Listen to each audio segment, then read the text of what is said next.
welcome to Reaper Life 4, episode 33. In this episode, we continue out and keep on the Borderlands with R10 Obstructing the Orcs.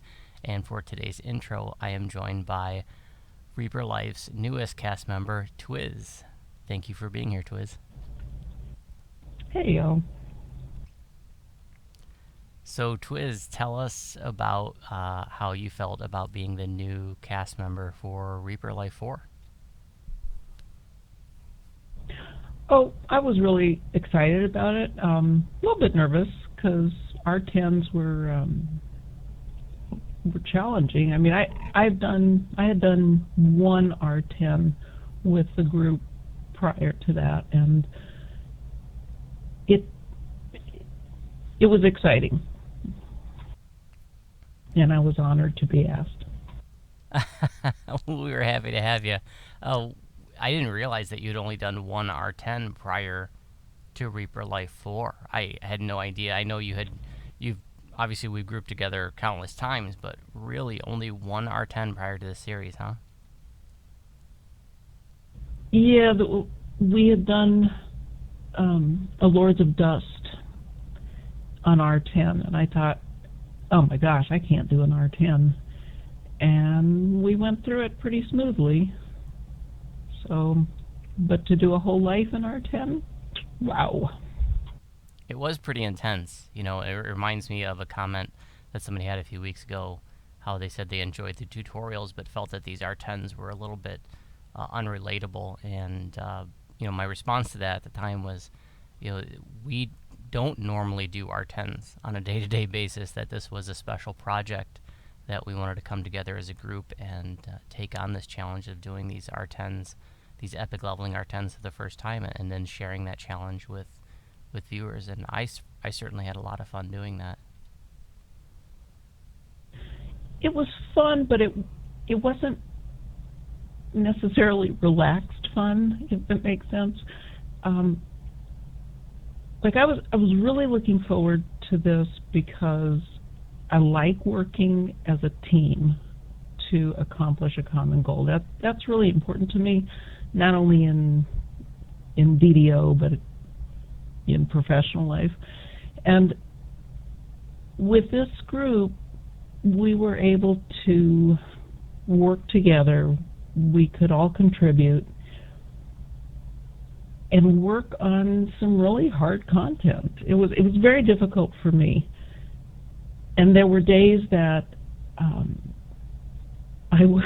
my shoulders would hurt because I know I would tense up while we were playing. There were times that I found out I'd been holding my breath through like a whole battle sequence. But it was so rewarding because we were doing something really hard and we were being successful. And success, I know, means different things to different people. Did we die? Yeah. Was it hard? Did we use resources? Yes. But that in itself was super rewarding to me. So you started out this series with 46 Reaper points, and that put you quite a bit lower than any of the other members in the series. But I know that we have viewers that have been playing the game for a long time that are running around with a lot less Reaper points, and that they look at 46 and think that that's a lot, whereas compared to the other members of the crew, or maybe even other viewers, 46 might not seem that many. So can you talk about how you felt going into it with 46, and maybe have any words of encouragement for others out there with less Reaper points that are trying to build upon their Reaper points? Well, sure. I ran with somebody recently in a pug, and he told me I only do elite because I don't have any Reaper points. And I thought, well, you can't get Reaper points unless you run Reaper. And it's daunting. When I look at my points compared to your points,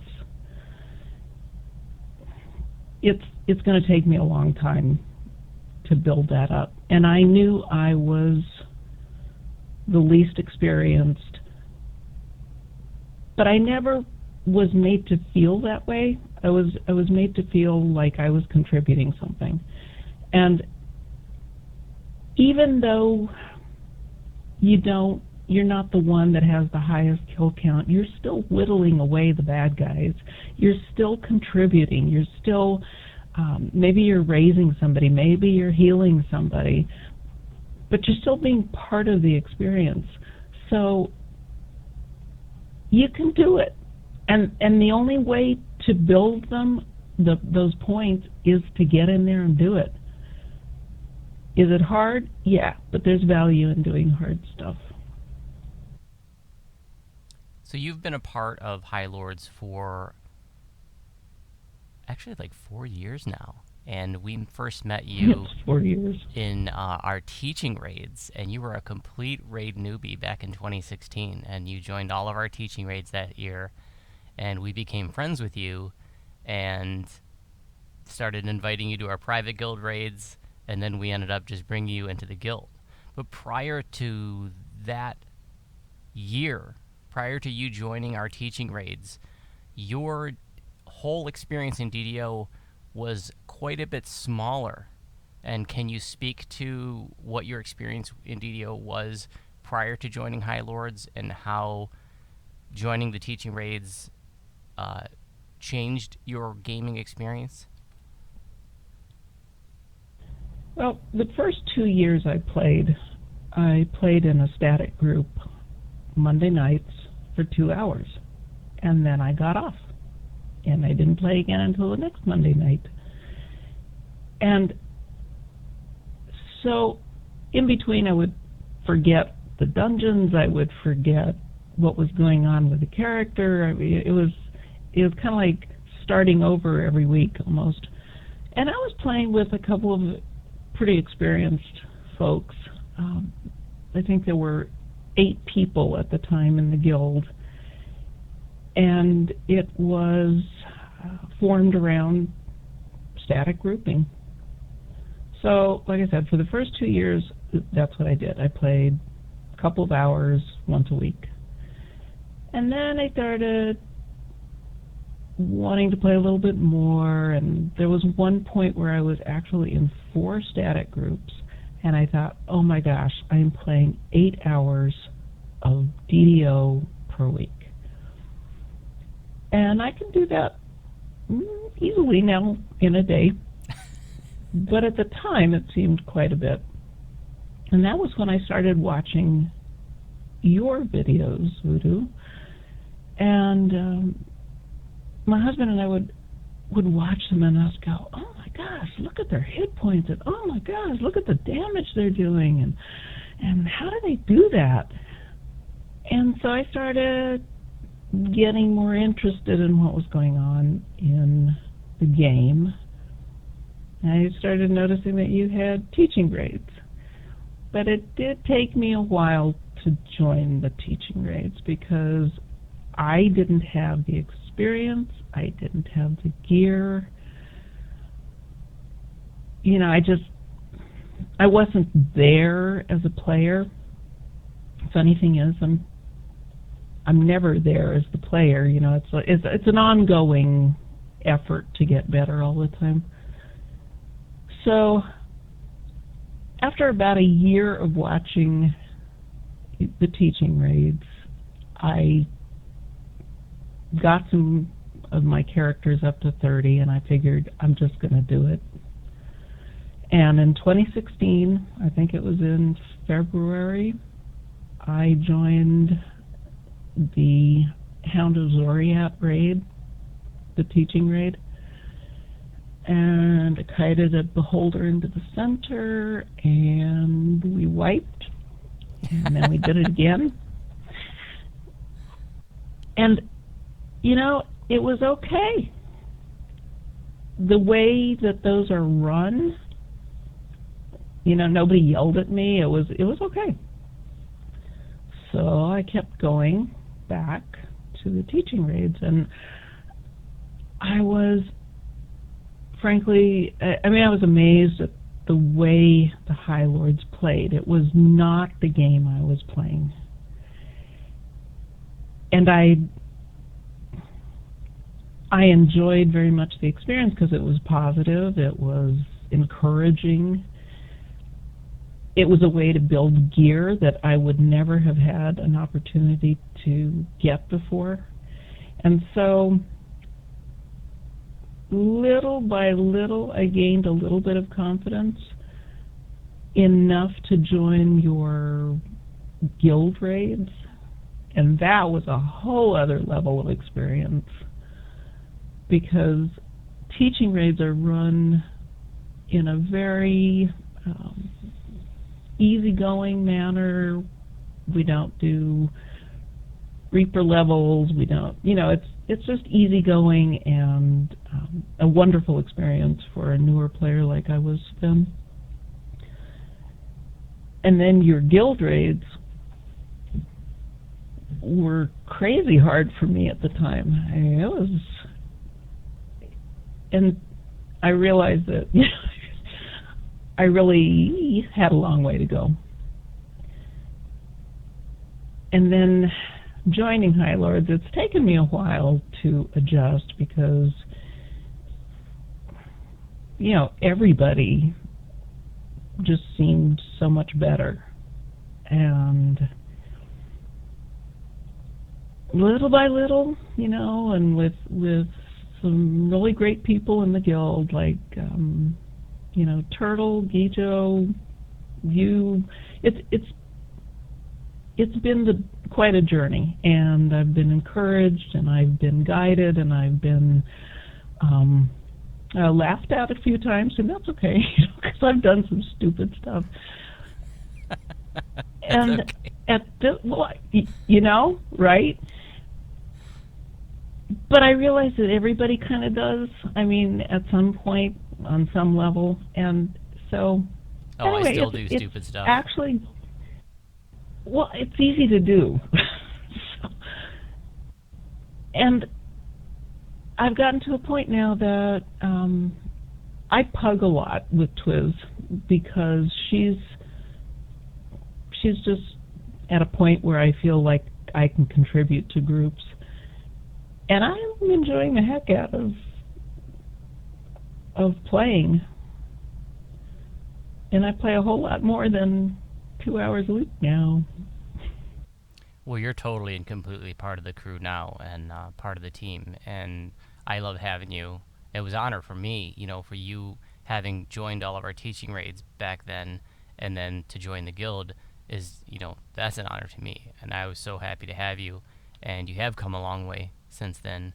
I'm wondering what words of advice might you have for somebody who might have been or who might now be in kind of the position you were in, say back in 2014, 2015, before you ever joined teaching raids, when you were back just playing a few hours a week in some static groups. What advice would you have for someone like that now who is looking to get more into the game or become a better player?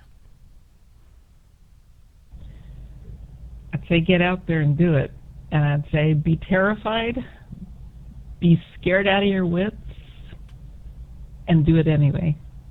Because it really is the only way to get better, is to put yourself out there. And it's hard. It is hard, and I still have to do some self-talking, like, you can do this. And it's all okay. It's a game. You will meet, at least in my experience, you will meet more really interesting people than douchebags. Are there some bad guys out there? Yeah, But generally speaking, we've got a really good group in DDO. And it's just fun to get out there.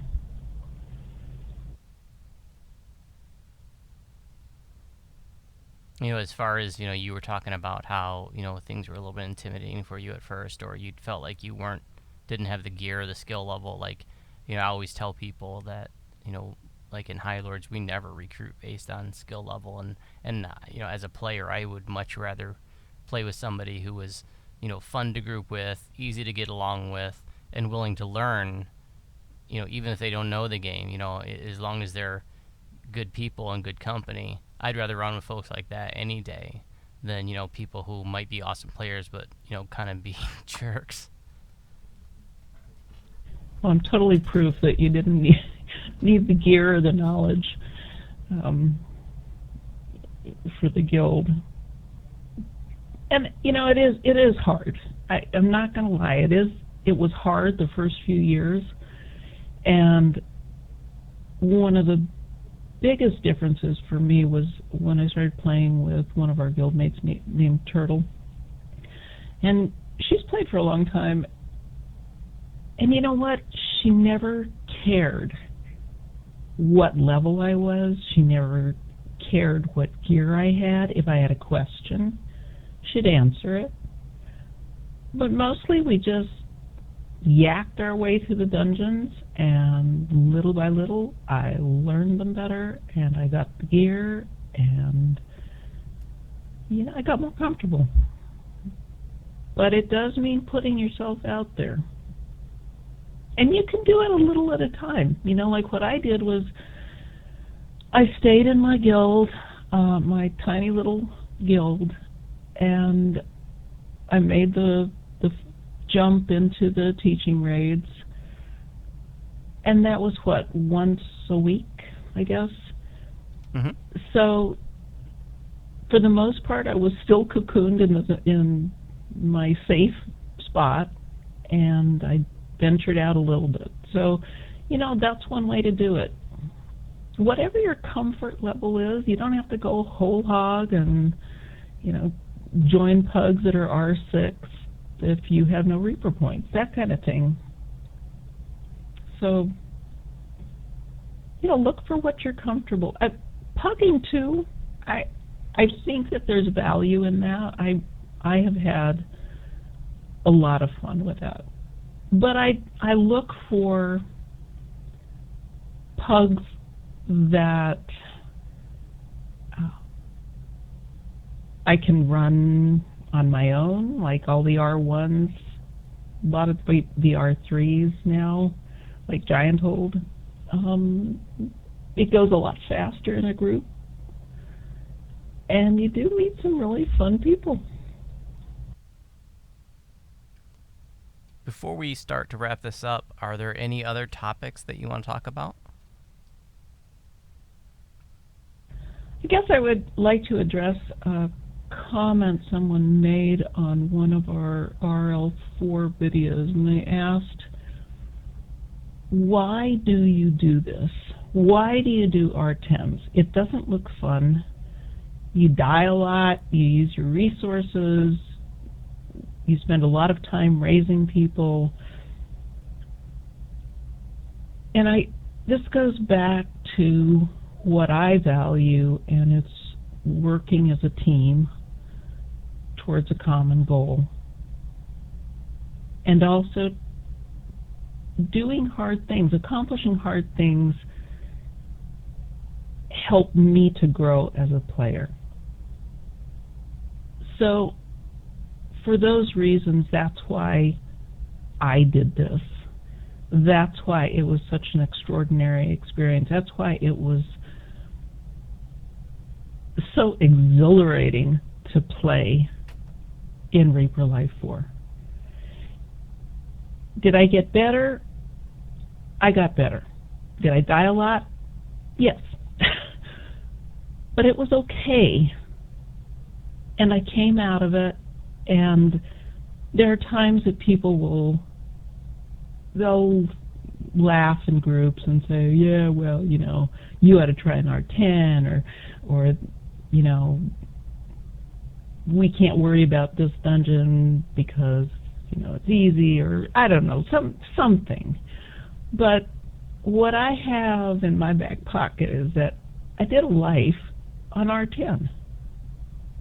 And so I have that accomplishment, and that helps me move forward and continue to try hard things.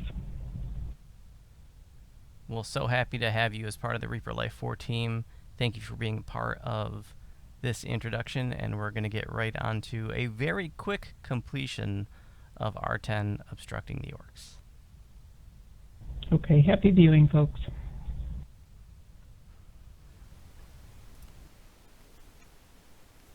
This is that one where when you're doing the first look, that splash screen Niven is like, you gotta take responsibility of this baby. Oh, I'm joining the orc forces.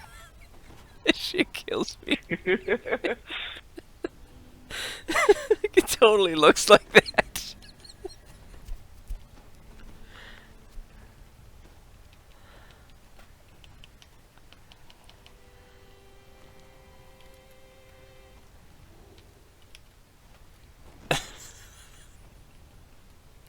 I pretty much mastered the left ice path, but I can go either way. Same here.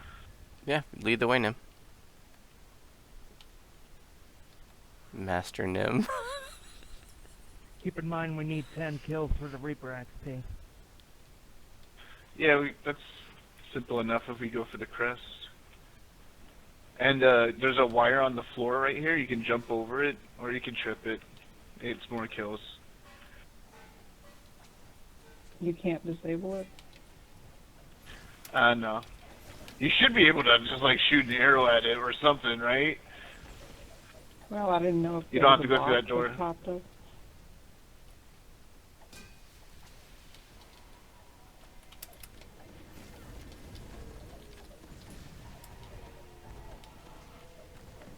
And before we open this door, we can kill these guys to guarantee. And behind this door is the lady with the crest.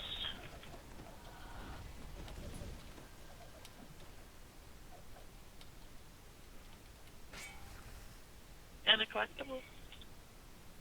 She's saying, That good for nothing orc, he always leaves me here with the kids. You better, here, take his bowling trophy. Take his bowling trophy. You better take his bowling trophy.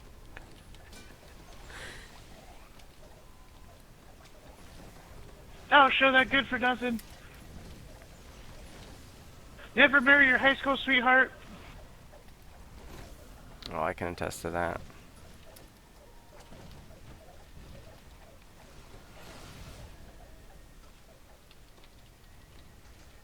you want to hit this lever right here for the end chest, I'd hit that lever. and then secret doors. What's Gijo doing? You got permanent dot? Dying. I had some sort of dot from one of the champs.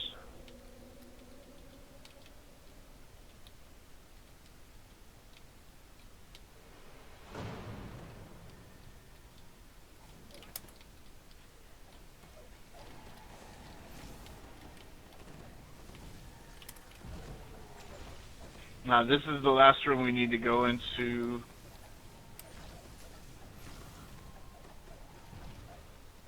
I'm gonna. The lever's behind the chair.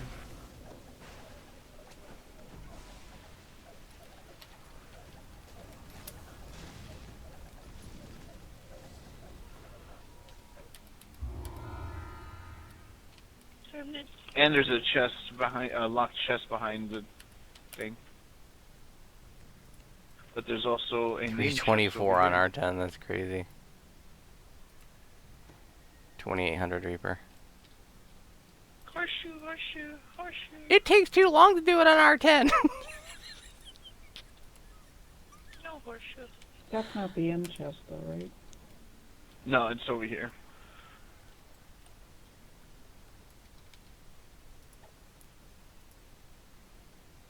I got a horseshoe. Grats. No, congrats.